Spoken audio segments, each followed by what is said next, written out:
Since the overturn of Roe v. Wade 2 years ago, more than a dozen red states have enacted bans on abortion from conception.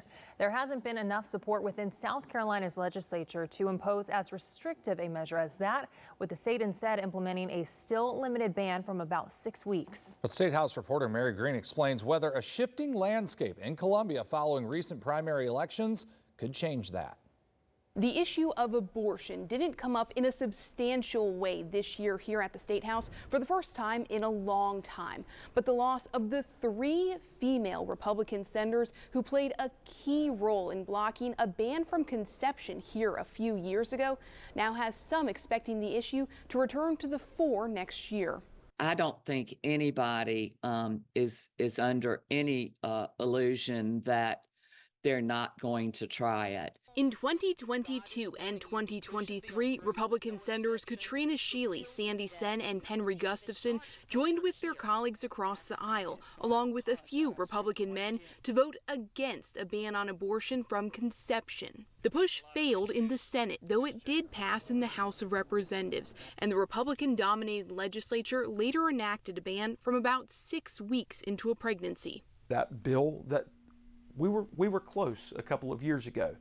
We're gonna take another swing at that, and I believe that children here in South Carolina deserve that protection. In the last 2 weeks, all 3 female Republican senators lost their primary challenges to male opponents, likely leaving the upper chamber with 0 GOP women. Now the question for next year is whether there's enough support when the new legislative session begins in January to enact more restrictive measures, or even enough of an appetite after multiple prolonged abortion fights over the last few years in Columbia. We'll get together with our caucus, we'll lay out the agenda and see what happens, and then we'll go from there. Republican leaders say it's too early to know. It is something that I'm sure we'll have conversations about to see where we're headed next year. Senate Majority Leader Shane Massey also notes the state's current 6-week ban has been effective in significantly reducing abortions in South Carolina since its implementation almost a year ago. We are no longer an abortion destination state because of the legislation that we passed,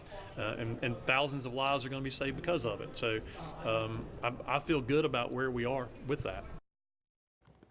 Meanwhile, the 3 men who won the Republican primaries against the 3 female senators all espouse support for policies that, quote, protect the unborn, or have previously voted for a ban from conception during their time in the state legislature.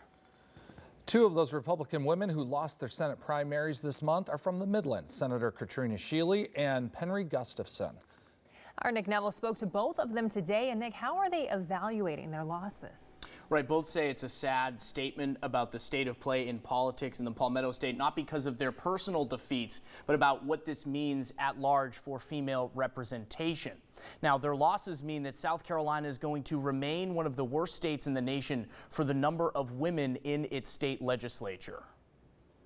2 of the 5 sister senators, Katrina Shealy and Penry Gustafson, say they have no regrets about votes to block a near total abortion ban from becoming law in the Palmetto State after losing their primaries this month. The women in the South Carolina Senate finally got tired of hearing men talk about female body parts, and we decided it was time for us to stand up. How that thing came to be, it disregarded the female voice. Shealy, the only female committee chair in the upper chamber, says it's a shame that her political career was crushed over 1 vote after 12 years of advocating on so many important issues. I have started a lot of things. Now, I started it. It's left up to them to finish it. She also believes that through the course of her primary, her position was distorted and misrepresented. Gustafson believes the abortion vote played a role in her ouster, but was not the main factor. She was running in a newly redrawn district and believes many of the voters didn't fully know nor understand her record. I could blame a lot of different things. I think I've been a good senator. I think I've had a big, strong, conservative record. With them gone from the upper chamber, the Senate will likely only have 2 female senators, both Democrats, who will be in the minority. As good as it is to have my sister senators on the other side, they don't have the power. We could take their ideas and we could put them into action where they don't have that power. But whatever it takes, I will work to get more women in the Senate. There'll be no one being able to fight on finance or as a chair of a committee It is bad for South Carolina. It is shameful. It's embarrassing. Both women bemoaned the toxic nature of politics today. Neither ruled out another run for elected office, possibly at some point in the future.